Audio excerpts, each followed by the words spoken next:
The freedom to vote in America is America's most important political right outside of the original Bill of Rights, and it is also the most hard-won right that we have. In the early years of our republic, only white landowners could vote. White landowners being male. By 1856, all the white men in the USA could vote. Black Americans, whose right to vote was recognized in the 15th Amendment of the U.S. Constitution in 1870, continued to face official and unofficial restrictions and suppression in southern states and cities until the Voting Rights Act of 1965 established strong federal protections for the freedom to vote by banning or limiting many of the discriminatory election policies and practices of the South. The Voting Rights Act, combined with subsequent legislation, such as the National Voter Registration Act, which requires state agencies to provide opportunities for voter registration, has helped make significant progress in boosting voting by Black Americans and other historically marginalized groups. That would be the poor people, like me. At the same time, the overall voting rate fell to historic lows in this period, and today some American citizens are without voting rights, while many more face newer restrictions or unnecessary challenges to exercising their voting rights. So let's take a look at this. Got a little chart here. Well, it's not a chart, but it's close enough. So we're talking about between 1890 and so on. The highest rate of voting in this country was in 1876. About 81% of the people who were eligible to vote could vote. That would be the white males. Okay. And then it started falling. 1896, it was down to 75%. Hit a low in 1924 of 48.9%. Yep. So between 1890 and 1910, 10 of the 11 former Confederate states, starting with Mississippi, passed new constitutions or amendments that effectively disenfranchised most blacks and tens of thousands of poor whites through record-keeping requirements, poll taxes, literacy, and comprehensive tests and residency requirements. Yep. In Louisiana, by 1900, black voters were reduced to 5,320, although they comprise the majority of the state's population. By 1910, only 730 blacks were registered, less than 0.5% of the eligible black men.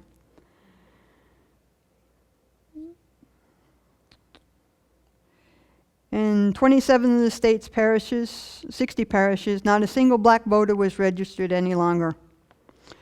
In North Carolina, the cumulative effect in North Carolina meant that black voters were completely eliminated for voter rolls during the period of 1896 to 1904. Those who could not vote were not eligible to serve on juries and could not run for local offices. They effectively disappeared from political life as they could not influence the state legislatures, and their interests were overlooked. Now we go to the women. Okay. The legal right of women to vote in this country was established over the course of several decades, 72 years, people. First in various states and localities, sometimes on a limited basis, and then nationally in 1920. In 1848, the Seneca Falls Convention, the first women's rights convention, passed a resolution in favor of women's suffrage despite opposition from some of its organizers who believed the idea was too extreme.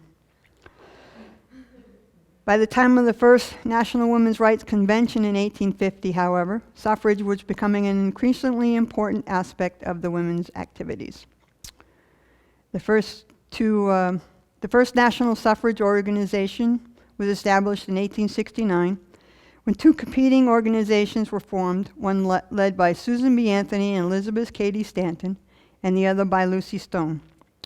After years of rivalry, they merged in 1890 as the National American Women's Suffrage Association, and Anthony was its leading force. By the way, Susan B. Anthony and Elizabeth Cady Stanton did not live long enough to see it become an amendment. Susan B. Anthony died in 1906 and Cady Stanton died in 1902. Hoping the U.S. Supreme Court would rule that women had a constitutional right to vote, suffragists made several attempts to vote in the early 1970s and then filed lawsuits when they were turned away. Susan B. Anthony actually succeeded in voting in 1872, but was arrested for that act and found guilty in a case that generated national controversy. The judge directed the jury to find a guilty verdict. When he asked Anthony, who had not been permitted to speak during the trial, if she had anything to say, she responded with what one historian has called the most famous speech in the history of the agitation for women's suffrage.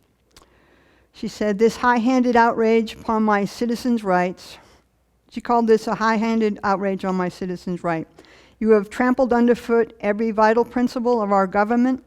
My national rights, my civil rights, my political rights, my judicial rights are all alike ignored."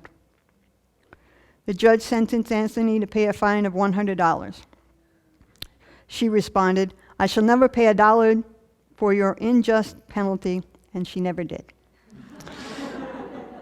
The judge did not order her to be imprisoned until she paid the fine because Anthony could have appealed the case.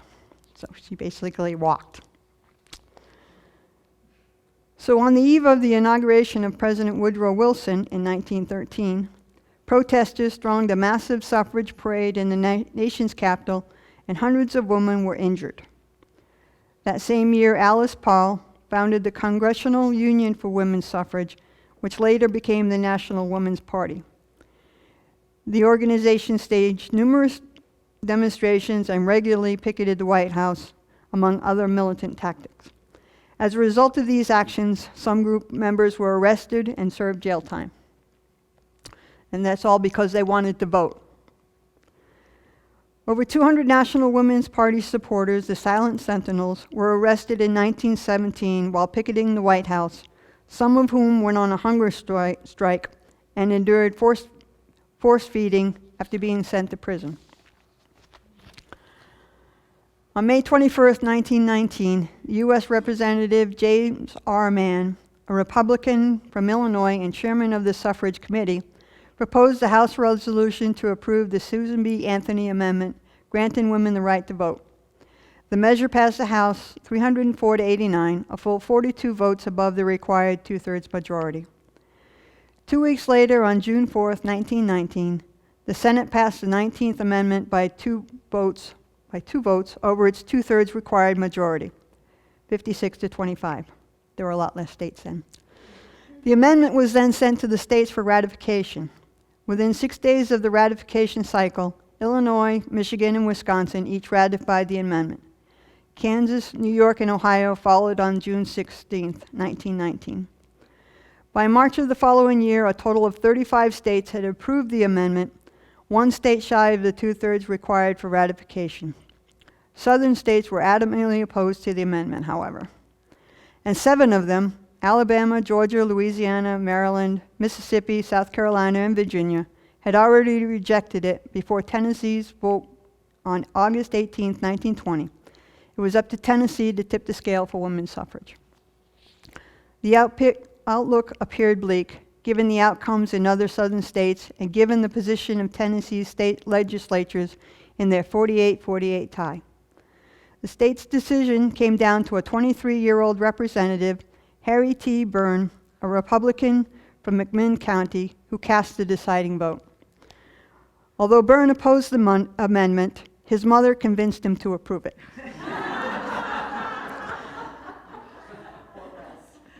Mrs. Byrne reportedly wrote to her son, "Don't forget to be a good boy and help Mrs. Cat put the rat in ratification." With Byrne's vote, the 19th Amendment was ratified. It was certified into law on August 26, 1920. On November 2nd of that same year, more than 8 million women across the U.S. voted in elections for the first time.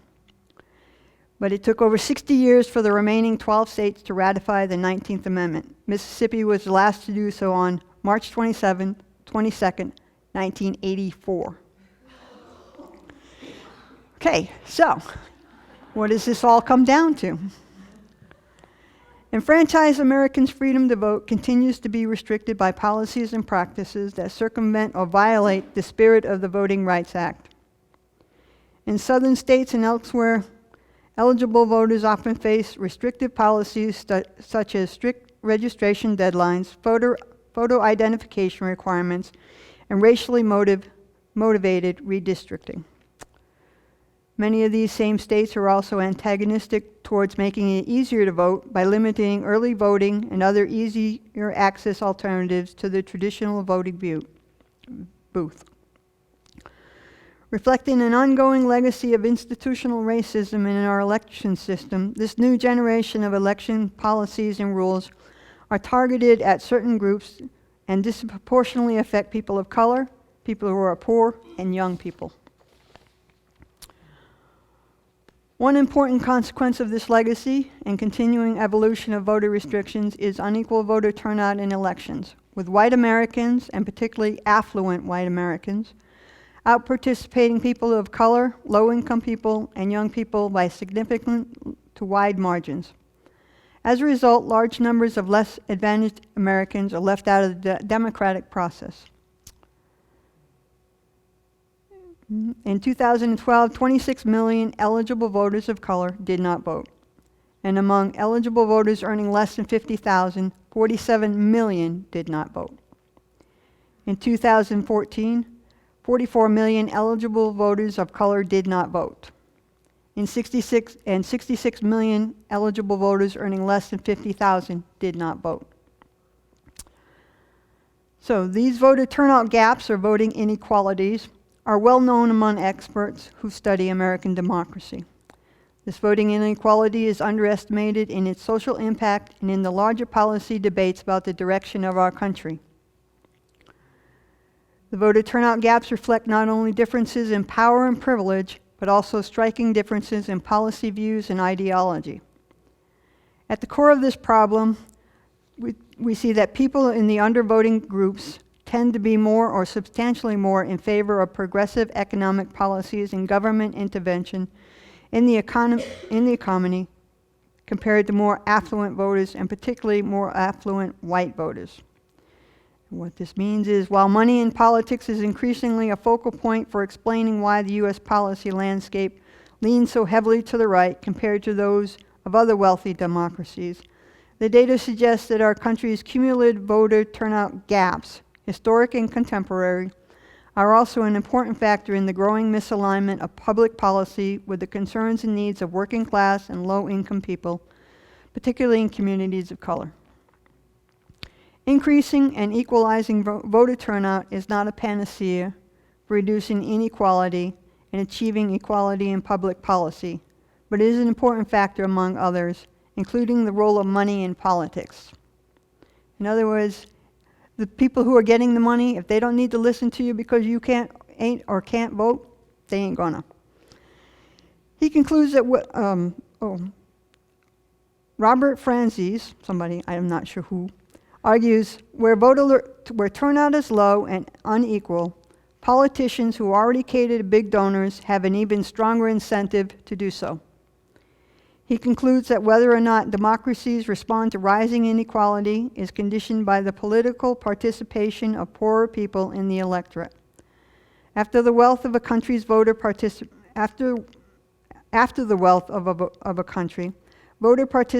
and income inequality are the most important determinants of tax and transfers progressivity. As President Obama has argued, it would be transformative if everybody voted. That would counteract money more than anything else. Okay. We have a saying where I'm from. If you don't vote, you don't get the right to complain about what the elected officials are doing. This is a plea for all people to get out and vote.